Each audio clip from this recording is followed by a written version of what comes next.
1631 రోజుల పాటు అమరావతి ఉద్యమం కొనసాగింది. 2070 మంది రైతులు చనిపోయారు.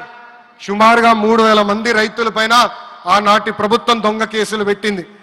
ఎన్ని కుట్రలు చేసినా జై అమరావతి అన్న నినాదం ఆపలేకపోయారు. అయినా ఆపేదానికి పీకేదానికి అమరావతి ఎవరో ఇంట్లో పెంచుకున్న మొక్క కాదు, జనం గుండెల్లో దాచుకున్న ప్రజా రాజధాని. అమరావతికి శంకుస్థాపన చేసింది ఎవరు?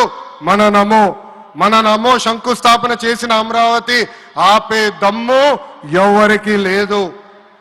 1631 రోజుల పాటు పోరాడి అమరావతిని నిలబెట్టిన రైతులకి నేను ఈరోజు శిరస్సు వంచి నమస్కరిస్తున్నాను.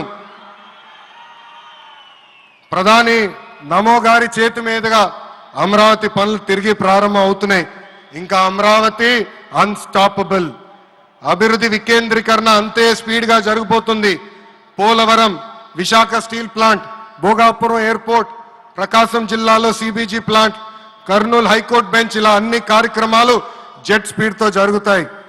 ప్రజాప్రభుత్వం ఏర్పడిన 10 నెలల్లోనే 8 లక్షల కోట్ల పెట్టుబడితో వాటి ద్వారా 5 లక్షల మందికి ఉద్యోగాల అవకాశాలు కల్పించడానికి అనేక నిర్ణయాలు మేము తీసుకున్నాం, ఒప్పందాలు కుదిరించుకున్నాం. అంతేకాదు 16,347 పోస్టులతో మెగా డిఎస్సి నోటిఫికేషన్ కూడా ఇచ్చాం. 5 ఏళ్లలో ప్రైవేట్ రంగంలో 20 లక్షల ఉద్యోగాలు కల్పించాలని ఒకే ఒక లక్ష్యంతో ఈ ప్రజాప్రభుత్వం పనిచేస్తుంది. ఆంధ్రప్రదేశ్లో ఇప్పుడు డబుల్ ఇంజిన్ సర్కార్ ఉంది.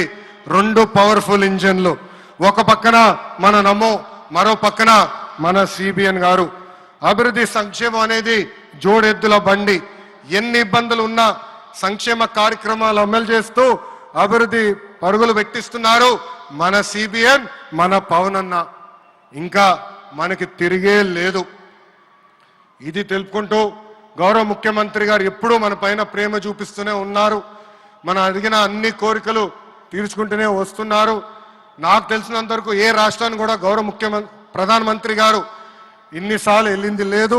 దానికి నేను హృదయపూర్వక ధన్యవాదాలు తెలుపుకుంటూ జై అమరావతి, జై అమరావతి, జై అమరావతి, జై ఆంధ్రప్రదేశ్, జై ఆంధ్రప్రదేశ్, జై ఆంధ్రప్రదేశ్.